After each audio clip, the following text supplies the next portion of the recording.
Olá a todos, muito bem-vindos ao nosso 34º episódio do nosso Empower Connection, a nossa terceira temporada. E nós, antes de cumprimentar meu colega Rogério, que está ali em São Paulo, que eu vou cumprimentar daqui a pouco, eu peço para que vocês assinem o nosso canal, apertem o sininho para ser lembrado toda vez que sair um programa novo e dê likes, interaja conosco. E agora eu vou cumprimentar o Rogério.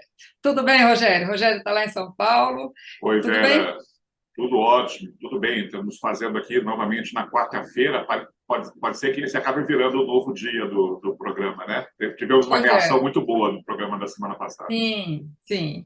E eu sou Vera Galante, que eu esqueci de falar, aqui de Brasília. Pois é. Hoje, inclusive, Rogério, além de a gente estar testando o Empower na quarta-feira, tem outras coisas importantes acontecendo, né? Quase tão importantes, vamos dizer. É, Tem votação de, a da, PEC da da, transição, né? a PEC da transição no Senado, na plenária do Senado, foi aprovada ontem rapidamente na comissão, e também o STF julga hoje à tarde se as emendas do relator é constitucional ou não. Então, são coisas que são os nossos destaques de hoje, já antes de começar, mas a gente gostaria de comentá-las. Quer que você começa, Rogério? Vamos lá. Vamos começar então pela PEC da transição, né? Que foi da semana passada para cá, né? Aconteceu mais ou menos o que a gente esperava, né, Vera?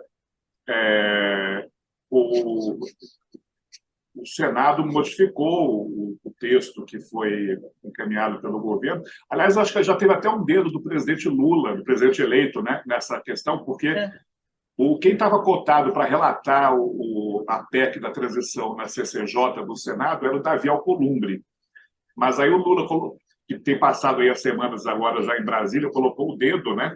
E quem relatou foi o senador Alexandre Silveira, do PSD de Minas Sim, Gerais, que é isso. o mesmo estado e o mesmo partido do presidente Rodrigo Pacheco, né? Sim.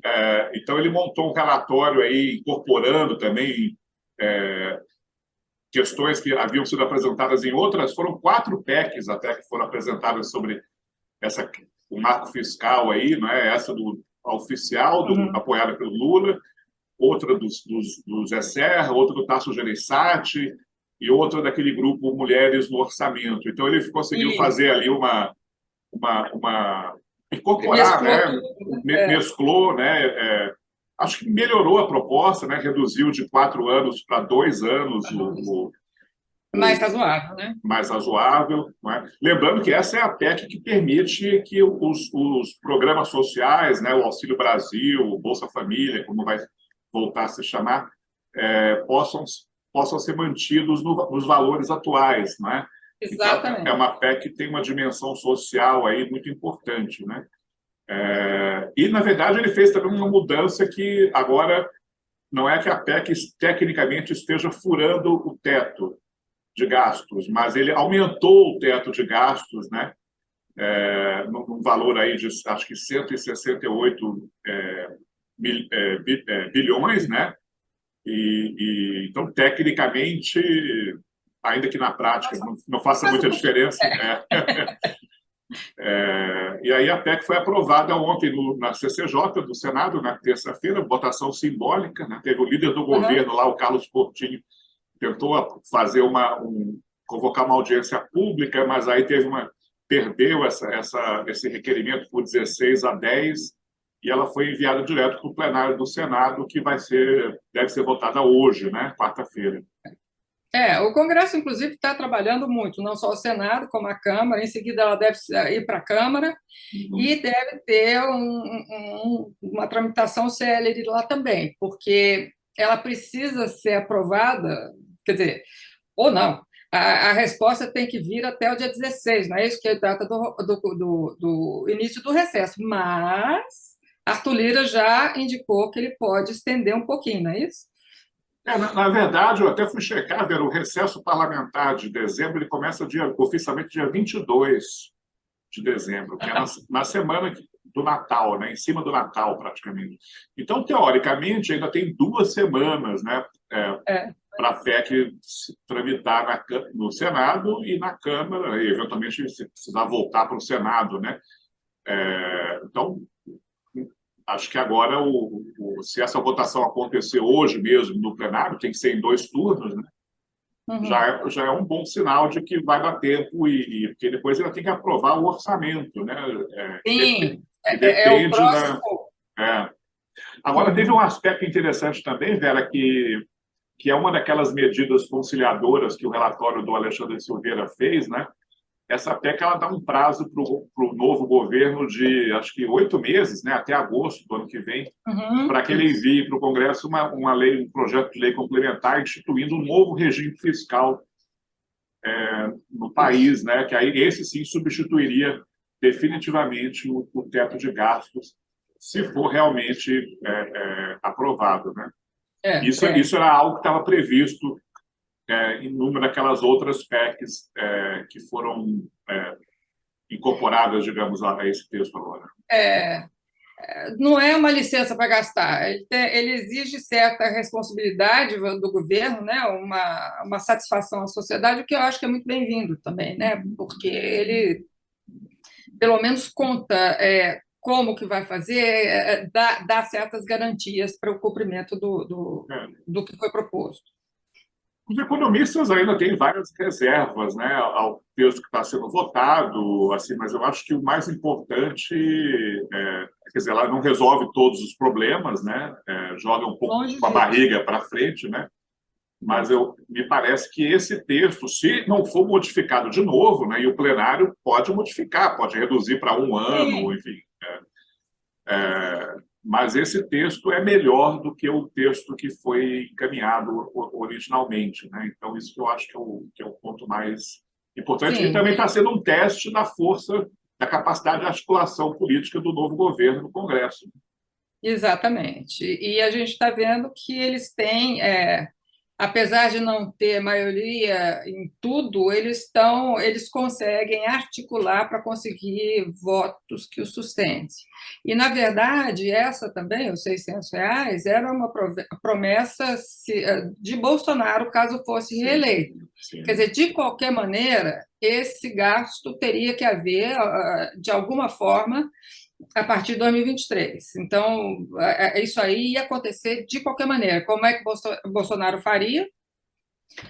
Bolsonaro, aliás, o Guedes devia saber, mas não sei. Não sei como é que aconteceria, né? E a Talvez gente da também mesma. pode lembrar, né, Vera, que para o Lula, o fato dele conseguir manter esse valor aí do Bolsa Família de R$ 600 é interessante também, já pensando até na popularidade, nos índices de popularidade dele no começo do mandato. Sim, sim. Sim, eu acho que, inclusive, ele vai se conferir cada vez mais legitimidade. Quer dizer, não que não seja legítimo, mas as pessoas que questionam o resultado das eleições vão começar a entender que realmente ele foi eleito para governar o país para os brasileiros. Então, eu acho que isso aí o fortalece cada vez mais como presidente, né? Assim, não que não seja legítimo, mas isso aí ele se confere mais legitimidade e é uma coisa boa para ele para dar tranquilidade para governar, né? E essas Pois é, mobilizações aí, né, dos bolsonaristas nos quartéis, etc., ainda continuam, né? Mas lembrando que na segunda-feira já é a diplomação do dia 12, né? Será a diplomação do presidente eleito. E me parece que depois da posse, em 1º de janeiro, talvez na posse ainda tentem fazer algum tumulto, né, como aconteceu nos Estados Unidos, uhum. por exemplo, mas me parece que a partir de janeiro a tendência é que essas mobilizações praticamente desapareçam. Pois é, e nós temos também notícias que, bom, a Polícia Federal já identificou os financiadores, alguns dos financiadores desse movimento. Ontem à noite foi preso um deles no quartel aqui em Brasília, que tinha convocado os CACs para poder aparecer com as armas legais e tudo mais, para poder ajudar o Exército no movimento. Esse foi preso ontem em Brasília, sem interferência qualquer do Exército, que sabia, com certeza sabia que isso ia acontecer. Foi um carro descaracterizado da Polícia Federal, chegou, entrou, prendeu, levou, quer dizer, sem problema, quer dizer, sem maiores convulsões, né? Follow the money, né? Como diz. Follow the money, é aí que estrangula. E aí, esse foi preso, não sei se vai ser solto. Ele foi levado para interrogatório na Polícia Federal aqui em Brasília. Então, que aliás fazia tempo que estava fora do noticiário, né? Que todo mundo já conhece o prédio, mas enfim. Agora ele está na Polícia Federal em Brasília, vai prestar depoimento e aí vamos ver o que vai acontecer. Mas isso começa a mostrar que não está parado. Existe eu vou falar movimento, mas não é a palavra correta. Existe ações para prender, para ir atrás de quem, não dos manifestantes, mas de quem dá condição aos manifestantes de ficar parado lá, porque, né, comem, bebem, tem luz, né, tem um monte de coisa ali. Então, mas se você permite, voltando para o Lula, né, que já é presidente de fato, ainda que não seja de direito, ele deu uma declaração também no fim de semana muito importante, né, de que ele falou, perguntaram a ele sobre essa questão do ministro da Fazenda, quem que ele vai nomear, o Haddad continua bem cotado, mas ainda não está. Ele falou, ele não vai anunciar oficialmente o nome de nenhum ministro antes do dia 12 de dezembro, que é segunda-feira que vem, que é a diplomação do TSE, né? E 2, ele falou que o ministro da Fazenda é ele que foi eleito, e ele é o presidente, quem vier a assumir a pasta vai, na verdade, seguir as orientações do presidente da República, que é o de fato o Lula. É o que se espera, né? Então, acho que com isso ele procurou também dar uma abafada aí nessas especulações todas, né? Em relação à equipe e principalmente ao novo posto Ipiranga, que agora o posto Ipiranga, como a gente estava brincando, vai ser o próprio Lula, né? Exatamente, né? Agora, ele realmente segurou a especulação quanto ao Fernando Haddad, mas José Múcio continua com desenvoltura, encontrando com Lula, já conversando com alguns generais, com alguns membros das Forças Armadas, não oficialmente ainda, lógico, sim. Mas ele já está articulando. Então, se não for ele vai ser alguém muito importante na defesa, né? Já pacificando a defesa. O Flávio Dino parece que também está bem cotado para ser o ministro da Justiça, né? Justiça também. Eu acho que esse aí do Maranhão. Ninguém contestou. Já está tão digerido, vamos dizer, que... E, aliás, só tem elogios, né? Porque... Então, vamos ver. Mas a gente tem que ver também, por exemplo, Flávio Dino é o senador. Vai ser, né? Ele não pode ficar mais com menos senadores, porque senão ele vai ficar numa saia muito justa. Então, vamos ver se ele vai tirar mais algum senador. Os senadores cotados para o ministério, a gente tem que ver que... Precisa ver quem são os suplentes, né, Vera, desses senadores. Também, porque, sei lá, né, vai que... Então, vai que sai um tiro no pé, não pode. Bom, vamos mudar para o STF de hoje também, ou você tem mais alguma coisa da PEC? Bom, as tão faladas emendas do relator, né, do orçamento secreto, e isso, a essência é o seguinte, no orçamento tem emendas do relator que não são identificados publicamente quem são os beneficiários das emendas. Então, essas emendas vão para quem for mais conveniente. Então, houve já e continua havendo questionamento quanto à constitucionalidade dessa emenda. Rosa Weber já falou que não era secreto, já aí depois, quer dizer, não podia ter orçamento secreto, depois teve foi pautado para o plenário, que é hoje. Começa hoje, né? A gente não sabe se vai terminar hoje. Né? Hoje começa o começo do fim ou o começo quer dizer, o começo do fim da polêmica, em que muita gente vai ficar insatisfeita no final, mas paciência, isso aí faz parte do jogo da democracia. Mas hoje começa Então, a votação sobre a constitucionalidade ou não do O orçamento secreto, né, das orçamento emendas do secreto, relator. Uhum. e existe também uma articulação no próprio Supremo, se alguém pedir vista, o Supremo entra com mandato de injunção, ou seja, não vai ter vista, entendeu? Porque isso aí, de fato, se pedir vista, adia a votação para daqui, sei lá quanto tempo. Mas a intenção do Supremo, da maioria dos ministros supremos, é realmente votar. Então, vamos ver, a gente vai ter que observar, então, os dois indicados por Jair Bolsonaro, que são os que sempre atuaram do lado de Jair Bolsonaro, se eles vão pedir visto ou não e qual vai ser a reação, né? Porque essa é sempre uma possibilidade que a gente, às vezes, não considera, mas é interessante isso. Acho que vai ser o último julgamento importante do ano no Supremo, né? E seja lá qual for a decisão, né? Tanto se for para manter as emendas de relator no formato atual, seja para acabar com elas, seja para mudar o formato, parece que está tendo uma articulação aí tanto do Arthur Lira como do Rodrigo Pacheco com ministros do Supremo para que sejam mantidas, mas com maiores garantias de transparência e de, enfim, critérios menos subjetivos, né, para eles vão para bancadas ao invés de deputados ou senadores. Né? Então, 3 coisas podem acontecer. Primeiro, não deixar como está. Segundo, proibir, né? Voltar ao que era antes. E terceiro, manter, mas com mudanças, com aperfeiçoamentos. Né? Eu não me arrisco a fazer um prognóstico. Não, eu acho que o que está em jogo aí não é nem o que o Supremo vai se debruçar não é nem exatamente a emenda do relator, mas a transparência sim. da legislação, quer dizer, da execução das emendas. Então, eu acho que, de alguma forma, vai ser mais transparente. Né? Isso aí eu acho que eu arrisco a dizer. Agora, como que eles vão conseguir isso aí? Não sei.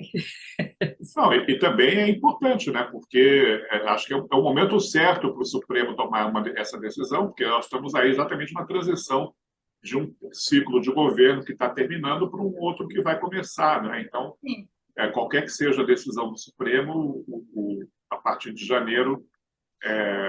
Aliás, teve uma coisa que me chamou a atenção, Vera. O presidente Bolsonaro, no finalzinho de novembro, ele baixou um decreto que permite ao governo não executar emendas de relator, alegando enfim, a questão do teto de gastos, responsabilidade fiscal. Né?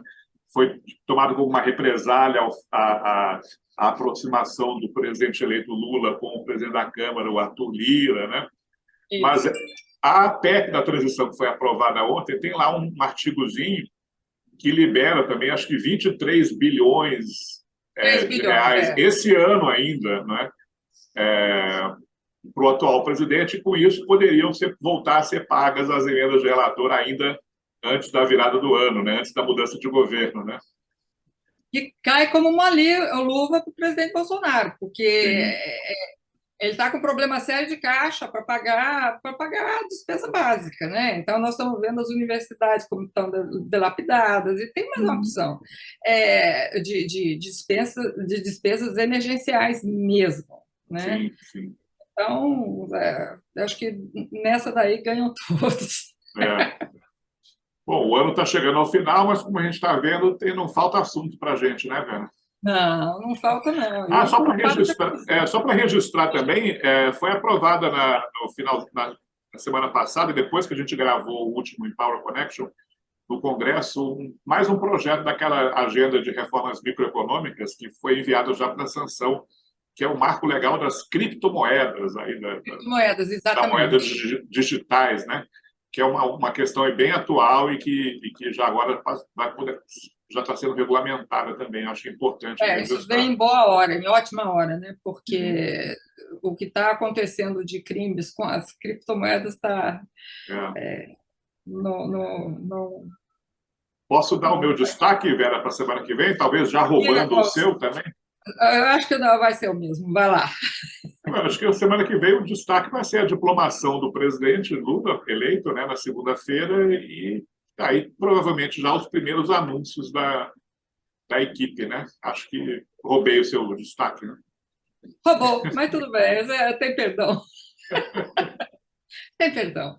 Então é isso, gente. Eu acho que nós chegamos ao fim do nosso episódio número 34.